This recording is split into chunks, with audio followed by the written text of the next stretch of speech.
अब हम बात करेंगे छत्तीसगढ़ और मध्य प्रदेश की। ये भी वो राज्य हैं जो बीजेपी ने स्वीप किए थे।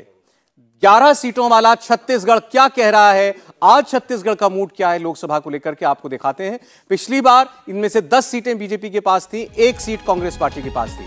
तो छत्तीसगढ़ की 11 सीटों में पहले वोट शेयर देखिए, 46% वोट बीजेपी को मिल सकता है, 43% वोट कांग्रेस पार्टी को। गैप बहुत ज्यादा नहीं है, 46% बीजेपी, 43% कांग्रेस पार्टी, 11% वोट अन्य को मिल सकता है।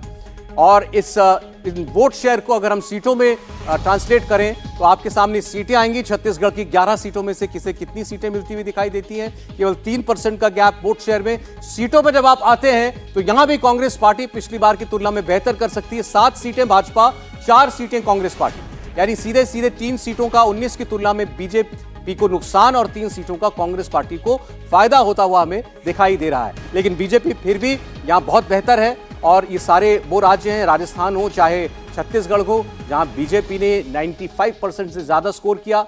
और आप देख रहे हैं 7 सीटें बीजेपी अब भी यहां जीत सकती है। कांग्रेस पार्टी 4 सीटें जीतती हुई हमें दिखाई दे रही है। लेकिन राजस्थान की तरह कुछ भरपाई ऐसा लगता है कि पिछले नतीजों की तुलना में कांग्रेस पार्टी ने की है।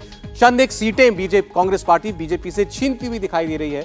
जो राजस्थान में अगर 4 हैं तो कांग्रेस, तो यहां छत्तीसगढ़ में भी 4 सीटें कांग्रेस पार्टी जीतती हुई हमें दिखाई देती है। तो गैप कम हो रहा है छत्तीसगढ़ में भी। बीजेपी और कांग्रेस के बीच में लगातार हमारी चर्चा चल रही थी कि ये जितनी सीटें कम हो रही हैं भाजपा की, क्या इसकी भरपाई भी किसी और जगह से होगी। 4 सीटें राजस्थान से और 3 सीटें यहां 19 के कंपैरिजन में देंगे तो छत्तीसगढ़ में कम होती हुई दिखाई दे रही हैं।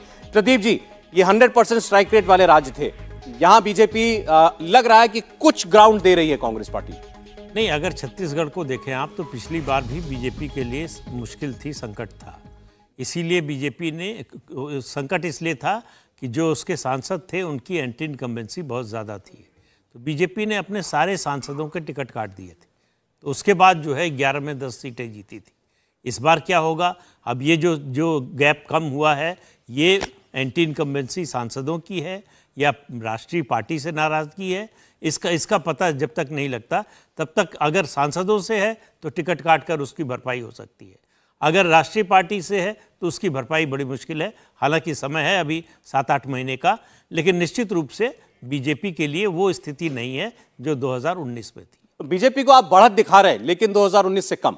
भावेश, देखिए यहाँ पे 3 फैक्टर है जो बीजेपी के लिए नुकसानदायक है। जो पिछली बार 9 सीटें बीजेपी जीती थी। एक फैक्टर जो है बीजेपी के लिए वहाँ पे लोकल लीडरशिप का थोड़ा सा क्राइसिस हो गया। पिछली बार 2019 में आप देखेंगे तो उसके आसपास रमन सिंह एक एक्सेप्टेबल फेस हुआ करते थे। फिलहाल आज की डेट में वो स्थिति नहीं है। बीजेपी का सेंट्रल लीडरशिप खुद ही कंफ्यूज शायद लग रही है कि उनको किसको आगे बढ़ाना चाहिए। तो एक फैक्टर वो है। दूसरा फैक्टर ये है कि जो स्टेट गवर्नमेंट है कांग्रेस की, फिलहाल वो ठीक ठाक काम कर रही है, तो उसका एक एज उसको लोकसभा इलेक्शन में भी मिल सकता है। तीसरी फैक्टर ये है कि जो 9 इनके पास जो सांसद है उसका एंटी इनकम्बेंसी है और काफ़ी एंटी इनकम्बेंसी है। हो सकता है कि कैंडिडेट चेंज कर दे तो ये स्थिति बदल जाए, लेकिन वो काफ़ी कुछ डिपेंड करता है कि जो असेंबली का चुनाव होगा उस पर कैसा रिजल्ट आता है। वो तो आपने 7 सीटें राजस्थान और छत्तीसगढ़, इन 2 राज्यों से देखें तो आपने बीजेपी की कम कर दी है 19 की तुलना में। मैंने कम नहीं किया।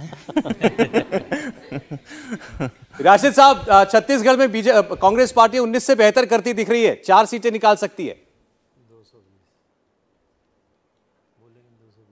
जी देखिए सौरभ, मैंने जैसे कहा कि वो 19 में भी अगर जो बालाकोट वाला मामला नहीं होता तो हो सकता है कांग्रेस को 3-4 सीटें वहां मिल जाती। इसीलिए मैं बार बार कह रहा हूं कि अगर सामान्य चुनाव होगा तो 24 में नरेंद्र मोदी जी को काफ़ी समस्याएं होंगी। अभी तो हम बिहार, महाराष्ट्र, बंगाल और कर्नाटक की बात नहीं कर रहे हैं जहां भारी संख्या में सीटों का नुकसान हो सकता है, क्योंकि भाजपा को बहुत वहां पे भी अच्छी परफॉर्मेंस हुई थी, जो एक तरीके से हिंदी हार्टलैंड के बाहर के जो राज्य हैं। तो ये तमाम जोड़ घटाव बताता है कि देश का जो मूड है इस समय, वो नरेंद्र मोदी जी को एक बढ़त तो है लेकिन एक कंफर्टेबल बढ़त नहीं है। और छत्तीसगढ़ इसको बहुत साफ तौर से मतलब एक तरीके से रेखांकित करता हुआ नजर आता है। बार-बार आपने भी, बाकी लोग भी बात करते हैं कि पुलवामा ने, बालाकोट एयर स्ट्राइक ने एक बड़ी जबरदस्त जंप दी थी बीजेपी को, नरेंद्र मोदी को। कोई आकलन है कि आम चुनाव में और बालाकोट के बाद जो बनी परिस्थितियां थी, कितना मार्जिन आ गया उसके बाद?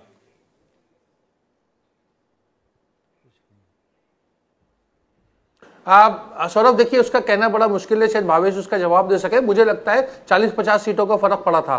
अच्छा, मानते भावेश आप? देखिए मैं बताता हूँ, कोई भी प्रदीप जी वो वोट शेयर का, जो सीट शायद 50,000 से जीतते वो 3 लाख से जीत गए, तो उसका फर्क निश्चित रूप से पड़ा था कि टोटल वोट परसेंटेज उससे शायद कम होता। लेकिन बालाकोट ना होता तो बीजेपी के 303 ना आती, ये मानने का कोई तार्किक आधार नहीं है। ये केवल एक ओपिनियन हो सकती है कि ऐसा होता तो ऐसा होता, और ये क्यों मानकर चल रहे हैं राशिद साहब कि इस बार कोई बालाकोट नहीं होगा? नहीं, अरे आप कह रहे हैं बालाकोट दोबारा होगा? नहीं, उस तरह का कुछ भी हो सकता है, उससे बड़ा भी हो सकता है, उससे बड़ा भी हो सकता है। अभी राजनाथ सिंह ने कहा कि हमने कारगिल के टाइम एलओसी पार नहीं की थी, लेकिन याद रखें हम तब भी पार कर सकते थे, आज भी कर सकते हैं, और जरूरत पड़ेगी तो कल भी करेंगे। और इतना ही बहुत होता है नहीं, उन्होंने ये बात फिर दोबारा रिपीट भी की। उन्होंने कहा कोई नहीं समझाओ तो मैं दोबारा इस बात को कह देता हूं।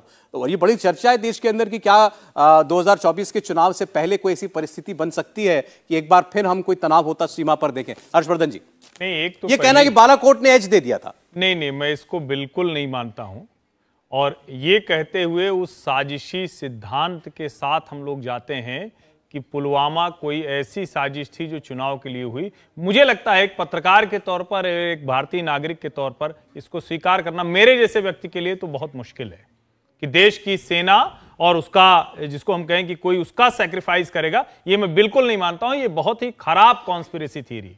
जहां तक रही कि भारत क्या पाकिस्तान या पीओके या कहीं कोई आतंकवादी ठिकाना है उस पर हमला कर सकता है, अब एक्चुअली मैं भी इस पे कैविएट दे दूं क्योंकि अब ये चर्चा। इंडिया टीवी हर वक्त हर जगह डाउनलोड करने के लिए सर्च करें India TV news Google play store या ऐप स्टोर पर।